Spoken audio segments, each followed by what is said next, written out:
আসসালামু আলাইকুম, welcome back to মেহেরিস মম কিচেন। আজ আপনাদের তৈরি করে দেখাবো তেল ছাড়া তেলের পিঠা। কিভাবে তেল ছাড়া তেলের পিঠা তৈরি করা যায় তার একটি সহজ রেসিপি নিয়ে চলে এলাম। তো বন্ধুরা, জানতে হলে দেখতে থাকুন পুরো ভিডিও।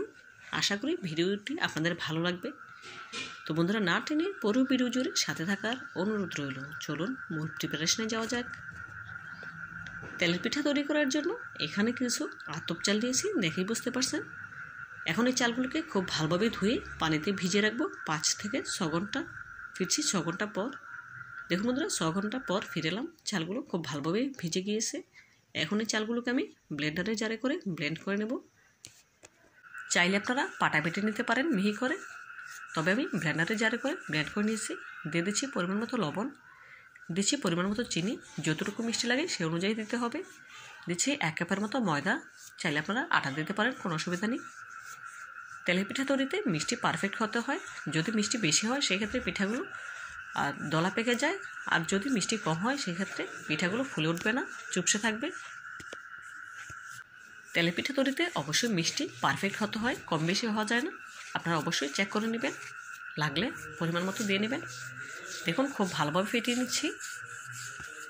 এই পর্যায়ে ফেটে নেওয়া হয়ে গিয়েছে, দেখেই বুঝতে পারছেন। আপনাদের দেখে দিচ্ছি ব্যাটারের ঘনত্ব কেমন হয়েছে, দেখেই বুঝে নিতে হবে, বলে বোঝানোর কিছু নেই।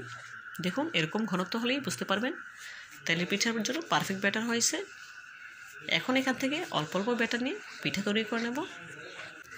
ভাবছেন তেল ছাড়া কীভাবে তেলের পিঠা তৈরি করব? জানতে হলে আমার সাথে থাকতে হবে। এদিকে চুলায় আগে থেকে একটি প্যান বসিয়ে এতে পর্যাপ্ত পরিমাণে গরুর চর্বি নিয়েছি, দেখেই বুঝতে পারছেন। এখন এই চর্বিগুলোকে গালিয়ে নিতে হবে। দেখুন গ্যাসের ফ্লেম অন করে দিয়েছি, চর্বিগুলো কিন্তু গলতে শুরু করেছে, দেখেই বুঝতে পারছেন। দেখুন বন্ধুরা, এই পর্যায়ে গরুর চর্বি কিন্তু গলে পুরোপুরি তেলে পরিণত হয়েছে, দেখে বুঝতে পারছেন। এখন আগে থেকে তৈরি করে রাখা ব্যাটার থেকে পরিমাণ মতো ব্যাটার দিয়ে নিয়েছি। অবশ্যই গরম তেলে ব্যাটার দিতে হবে, নয়তো পিঠাগুলো ফুলে উঠবে না, চুপসে থাকবে। দেখুন মাশাআল্লাহ তেলের পিঠা কতটা ফুলকো হয়েছে, দেখেই বুঝতে পারছেন, সম্পূর্ণ ফুলে উঠেছে। এখন এক পিঠ যখন কিছুটা ভাজা হয়েছে তখন উল্টে নিয়েছি। এখানে আমি একটি কাঠি নিয়েছি পিঠার মাঝ বরাবর ছিদ্র করে নেওয়ার জন্য, এতে করে পিঠার ভেতরে কাঁচা রয়ে যাবে না, খুব সুন্দরভাবে পিঠা তৈরি হবে।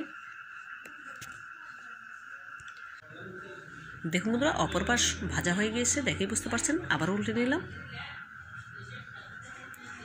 এই পর্যায়ে পিঠা পুরোপুরি ভাজা হয়ে গিয়েছে। এখন একটি ছাঁকনির সাহায্যে তুলে তেলটা সেঁকে নিচ্ছি। একই প্রসেসে সবগুলো পিঠা তৈরি করে নেব। দেখুন বন্ধুরা, মাশাআল্লাহ পিঠাগুলো আমার তৈরি করে নেওয়া হয়ে গিয়েছে, দেখেই বুঝতে পারছেন। এখন একটি সার্ভিং ডিশে সার্ভ করে নিয়েছি। দেখুন পিঠাগুলো কতটা নরম তুলতুলে ফুলকো হয়েছে, দেখেই বুঝতে পারছেন। এখন একটি পিঠা আপনাদের ভেঙে দেখাবো, ভেতরটা কত সুন্দর হয়েছে। দেখুন কতটা সফট হয়েছে পিঠাগুলো। তো বন্ধুরা, আমার এই রেসিপিটি যদি আপনাদের একটু হলেও ভালো লেগে থাকে প্লিজ লাইক কমেন্ট এবং শেয়ার করবেন। আর আমার রেসিপিটি ফলো করে একবার হলেও বাসায় তৈরি করে খেয়ে দেখবেন কেমন হয়েছে, আর খেয়ে আমাকে কমেন্ট করে জানাবেন। আজকের মতো বিদায় নিচ্ছি, আল্লাহ হাফেজ।